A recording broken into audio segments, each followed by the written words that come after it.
Welcome to Streaming News Network, where we deliver balanced reporting with the facts that matter. The Morning Edition by Claude McDaniel. Please like and subscribe. This is Claude McDaniel with Streaming News Network. The football world is remembering Bobby Hunt, a former Kansas City Chiefs standout and one of the players who competed in the very first Super Bowl. Hunt has died at the age of 85. The Alabama Sports Hall of Fame announced his passing. Hunt was inducted into the Hall of Fame in 2015 in recognition of an outstanding career at both the college and professional levels. At Auburn University, Hunt excelled as both a quarterback and defensive back, appearing in 30 games while earning a reputation as one of the program's most versatile athletes. Legendary Alabama coach Paul "Bear" Bryant once praised Hunt as simply a great football player. Hunt began his professional career after being selected in the 1962 American Football League draft by the Dallas Texans. He made an immediate impact after moving to the safety position, earning first-team All-American Football League honors with a franchise record 8 interceptions during his rookie season.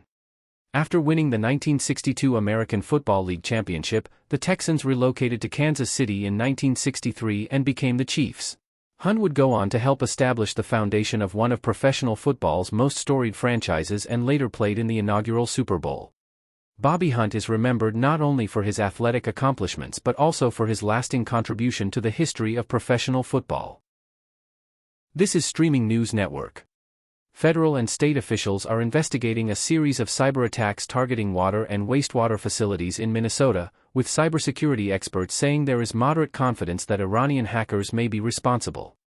According to Minnesota Information Technology Services, the attacks occurred on Sunday and Monday and targeted programmable logic controllers and human-machine interfaces. These systems are essential for monitoring and controlling the operation of water treatment facilities. The incidents came just days after a federal cybersecurity advisory warned that Iranian cyber actors were actively targeting programmable logic controller systems used in critical infrastructure. The advisory, issued by the Cybersecurity and Infrastructure Security Agency, the Federal Bureau of Investigation, and other federal partners, urged operators to limit direct internet access to these systems and strengthen security measures. Minnesota's Chief Information Security Officer said the state has shared details of the attacks with federal authorities, which are evaluating the incidents as part of a broader national investigation. Cybersecurity expert Morgan Wright said the timing of the attacks closely matched the earlier federal warning, leading him to conclude there is at least moderate confidence that Iran was behind the activity. He also cautioned that while conventional military capabilities differ, cyberspace remains an area where Iran has demonstrated the ability to threaten critical infrastructure. Federal investigators continue working to determine the full scope of the attacks and whether they are connected to a broader campaign against United States infrastructure. This is Streaming News Network. The U.S. Food and Drug Administration has expanded a recall of Green Wise organic frozen blueberries and mixed berries sold at public stores after multiple illnesses linked to Escherichia coli, commonly known as E. coli. The recall now includes all lots of Green Wise organic whole blueberries and Green Wise organic whole mixed berries in both 10-ounce and 48-ounce packages. The products were distributed to Publix locations in Alabama, Florida, Georgia, Kentucky, North Carolina, South Carolina, Tennessee, and Virginia. Health officials say the berries may be contaminated with Shiga toxin-producing E. coli O145. This strain can cause severe stomach cramps, diarrhea that may be bloody, and vomiting. Young children, older adults, and people with weakened immune systems face the greatest risk of serious complications. Officials have confirmed 12 illnesses linked to the outbreak, including 11 cases in Florida and 1 in Georgia. 4 people have been hospitalized, and no deaths have been reported. Consumers are urged not to eat the recalled products. Instead, they should throw them away or return them to any public store for a full refund. Anyone who has eaten the recalled berries and develops symptoms should contact a healthcare provider promptly. The recall remains ongoing as federal officials continue their investigation. This is Streaming News Network. New interviews with former White House officials are renewing debate over the public role of Dr. Anthony Fauci during the COVID-19 pandemic. Several former communications staff members who served during the Trump administration have publicly criticized Fauci's approach, alleging that he frequently sought additional television appearances and was highly focused on media attention during the public health crisis. The criticism follows the recent release of diary entries attributed to Fauci, which have been discussed by lawmakers and media outlets. According to the former officials, Fauci expressed frustration when he was not scheduled for major television interviews and was selective about the news programs on which he appeared. Some former staff members also claimed Fauci wanted to participate in a Saturday Night Live appearance after actor Brad Pitt portrayed him in a comedy sketch, while others described disagreements over media strategy within the White House communications team. The former officials further alleged that Fauci preferred interviews with outlets they viewed as more favorable and avoided programs where he expected more challenging questions. These accounts reflect the opinions and recollections of the individuals interviewed and have become part of the continuing public debate over the federal government's response to the pandemic. Dr. Fauci has previously defended his public communications during the pandemic, saying his appearances were intended to provide Americans with timely public health information. This is Streaming News Network. The rapid expansion of artificial intelligence is creating unexpected millionaires in rural Pennsylvania. In Salem Township, one farming family sold its 89-acre hog farm for $22 million after being approached by a developer seeking land for a new artificial intelligence data center. The family had operated the farm for decades before accepting the offer. The sale is part of a much larger trend. Nearly 100 families in the township have reportedly sold about 1,700 acres of land for a combined total of approximately $586 million as technology companies race to build new data centers. Reports also suggest another major land acquisition could be under discussion, potentially valued at more than $1.3 billion.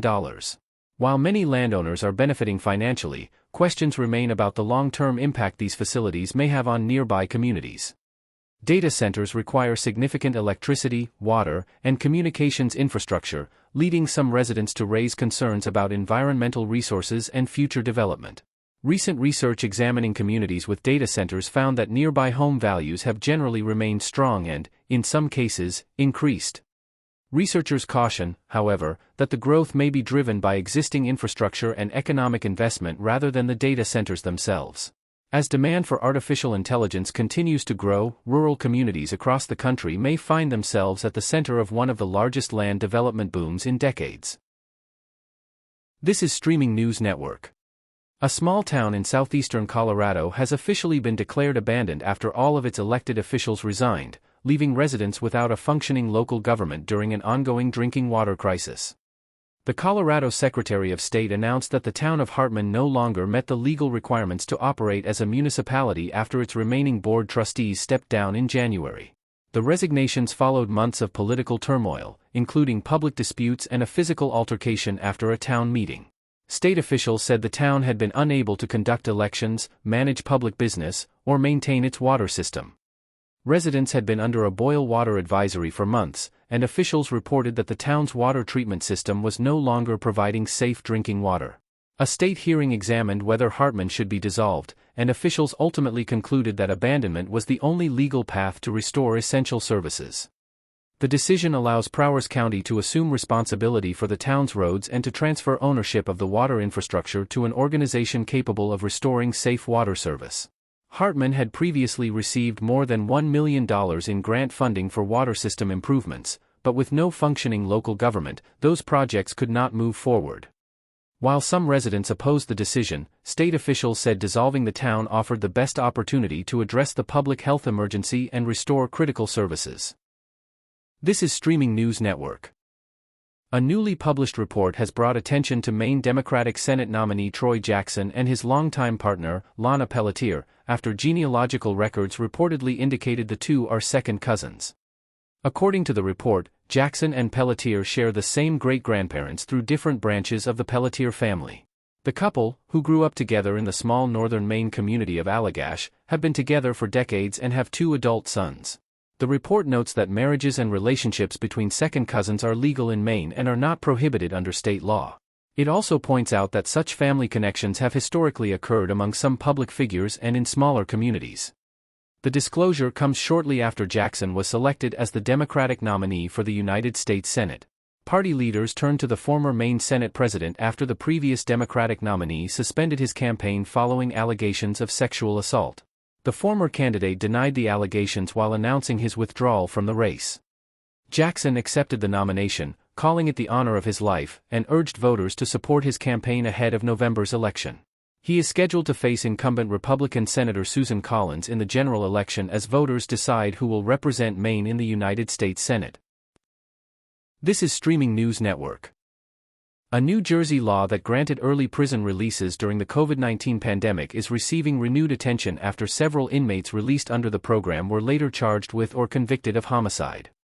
The law, signed in 2020, allowed certain state inmates with less than 1 year remaining on their sentences to earn public health emergency credits. Individuals convicted of murder or sexual assault were excluded, but some inmates serving sentences for other violent crimes remained eligible. More than 7,000 inmates were released under the program, which supporters said was necessary to reduce overcrowding in correctional facilities and limit the spread of COVID-19 among inmates and staff. Authorities say at least 3 individuals released early under the law later became involved in separate homicide cases. One remains awaiting trial on murder and conspiracy charges, while 2 others were convicted or pleaded guilty in unrelated killings. The legislation has become a political issue as Representative Nellie Poe, who sponsored the measure while serving in the New Jersey State Senate, seeks re-election to Congress. Republican critics argue the law endangered public safety, while Poe's campaign has emphasized her continued support for law enforcement funding and public safety initiatives. The debate highlights the ongoing national discussion over balancing emergency public health measures with public safety and criminal justice policies during the pandemic. This is Streaming News Network. Brynn Carnesecca, a former Miss American Fork titleholder, journalist, and community volunteer, has died at the age of 21.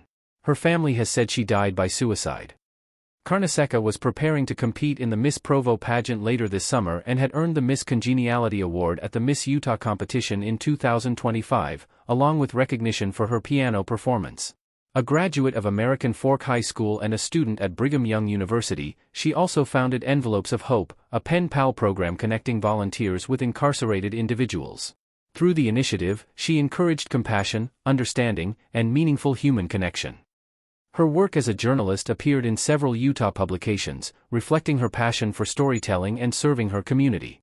At a public vigil celebrating her life, family members remembered Carnesecca for her kindness, generosity, and dedication to helping others. The Miss Utah Scholarship Organization and the Miss American Fork program also honored her legacy, describing her as someone who made others feel valued, supported, and welcomed. Funeral services are scheduled for August 3rd as family, friends, and the Utah pageant community continue to celebrate her life and lasting impact. I am Claude McDaniel for Streaming News Network. Thank you for watching and stay informed. Thank you for viewing Streaming News Network videos and also short and special reports. Please like, subscribe, and tap the bell to be notified of additional reports.